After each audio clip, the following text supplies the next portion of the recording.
Suppose that you're on a desert island playing dice with another castaway. The winner's prize will be the last banana.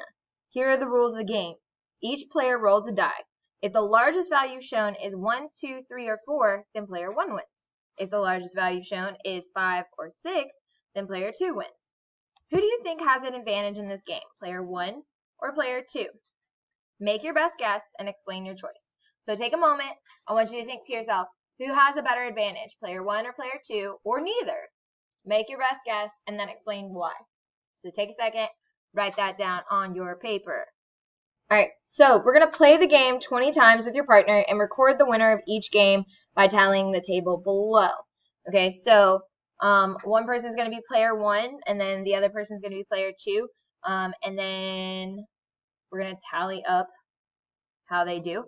So, for instance, I'm going to actually just do this on my TI-83 calculator because you can actually roll a die on that TI-83 calculator. So if you go to Apps and you go down to where it says Probability Sim, which is, you could just hit the 0 button and then hit Enter. Scroll down to where it says Roll Dice. Okay. And so you're going to roll. You're going to roll 20 times with your partner and record the winner of each game. So if player 1 will win if we have 1, 2, 3, or 4, and that's the largest value shown. And then largest value shown is 5 or 6, player 2 wins, right? Okay, so I'm going to do this for all of us so that we are good. Okay, so this is going to have to go a little bit quicker. Okay, so we've got 1 for player 1. We got another 1 for player 1. This takes forever. We got another 1 for player 1. I'm sorry. We're going to roll this 10 times. Okay, and then we're going to roll again, and we're going to roll again. Okay, so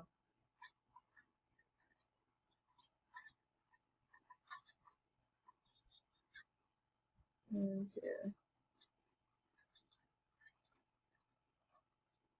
5, 6, 7, 8, and we got 40% here.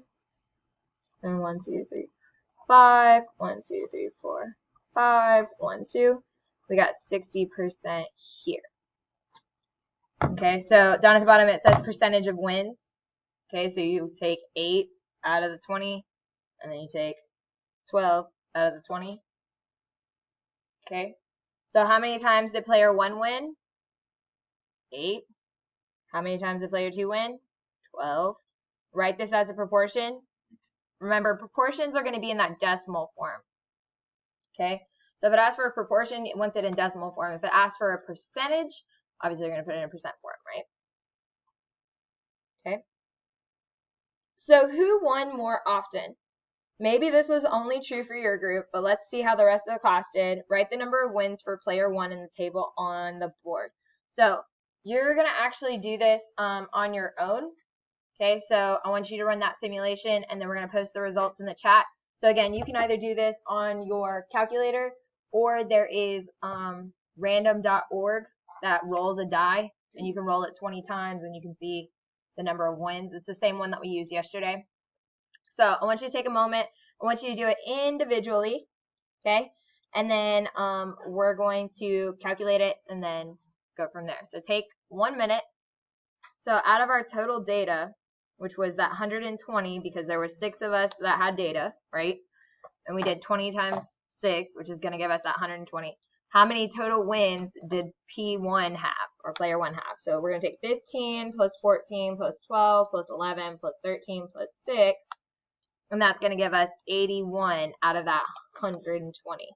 So 81 divided by 120 is 0.675. Okay, so that's the total proportion for wins for player 1 for the whole class, right? For player 2, finding the total proportion for players for player 2, we could take the complement of the probability of the other one. So for instance, we're going to say 1 minus the probability of the other. Okay, so, or not player 2, right? So we're going to say 1 minus 0.675. And so we do 1 minus 0.675. That's going to give us 0.325. Okay, or we could have sat there and we could have said, 120 to minus 81 is 39 divided by 120.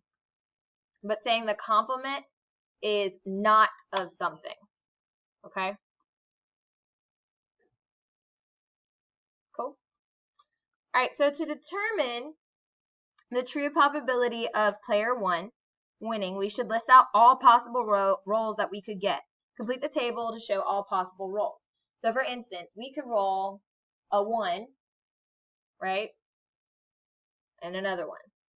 We could roll 2, 1. We could roll 3, 1. We could roll 4, 1. 5, 1. 6, 1. We could roll 1, 2, 2, 2, 3, 2, 4, 2, 5, 2, 6, 2, 1, 3. So you're just filling in that chart.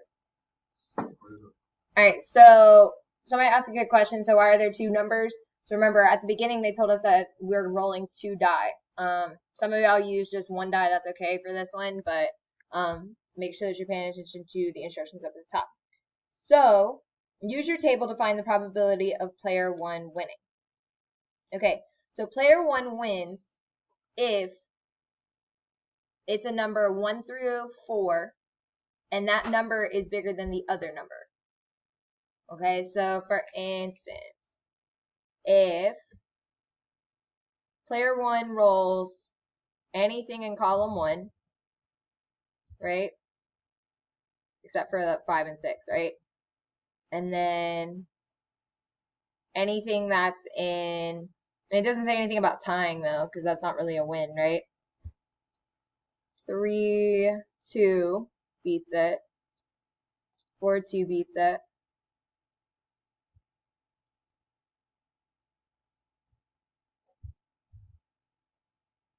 2, 4, 2, 4, 1, 4. 1, 5, 2, 4.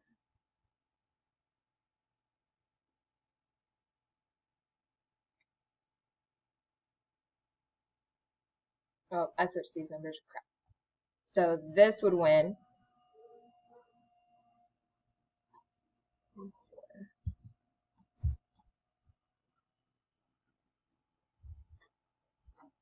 And then anything that is rolled by player 2, that's a 5 or a 6, and it beats the other person, right?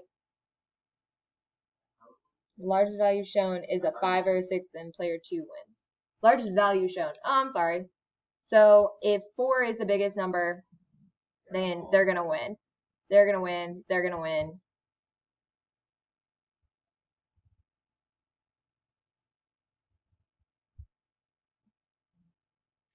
And then everything on the outside is the other one, right? So really you would have 16 out of the 36 options, which is 4 out of 9. So should have like a 0.44 chance of winning, right? Which was closer to the probability you found in number 4A, your group data or the classroom data? So look at the classroom data. Classroom data was 0.325, right? Or I'm sorry, it was 0.675. And then what we found in here was 0.4, right?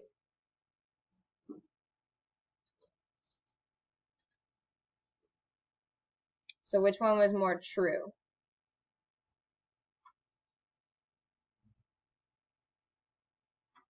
Which one was closer to the probability you found in 4A? Well, in this instance, our original one that we found at the beginning gave us better results, right? However, if we would have had more data, we would have had more people participate or more people in the class, then we would actually have seen that the class data was going to be better because there were more games played.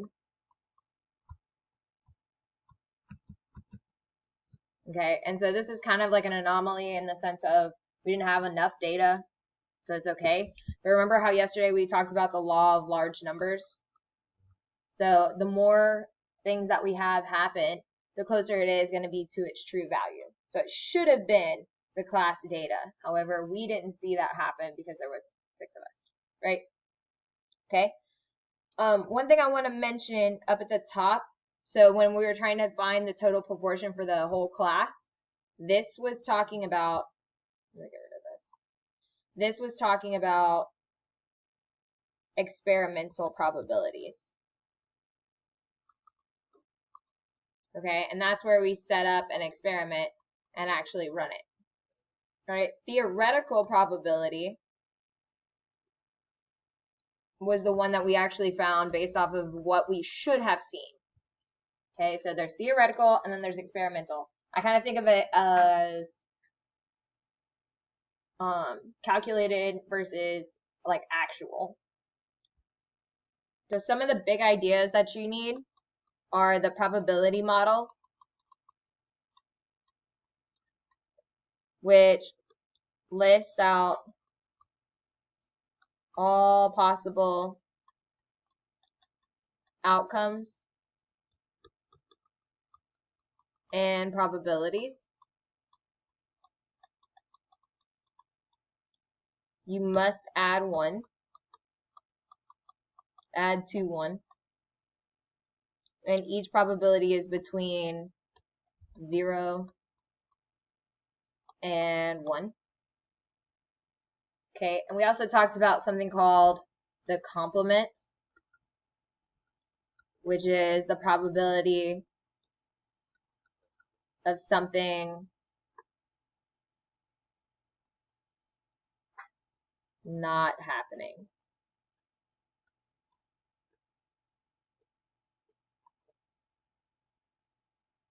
And the way to express this is probability of the event, and the complement is represented by this little c, which is the probability of it happening. So 1 minus the probability of it happening is the complement. Back in the day in geometry, we talked about something called mutually exclusive. Okay, so events cannot occur together.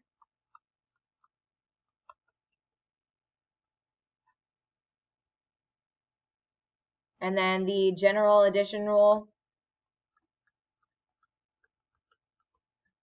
is probability of A or B is where you add it together. And again, this is a throwback to geometry days because you learned mutually exclusive, you learned the addition rule, you learned about complement. So everything in that right-hand column is literally from either your freshman or sophomore year.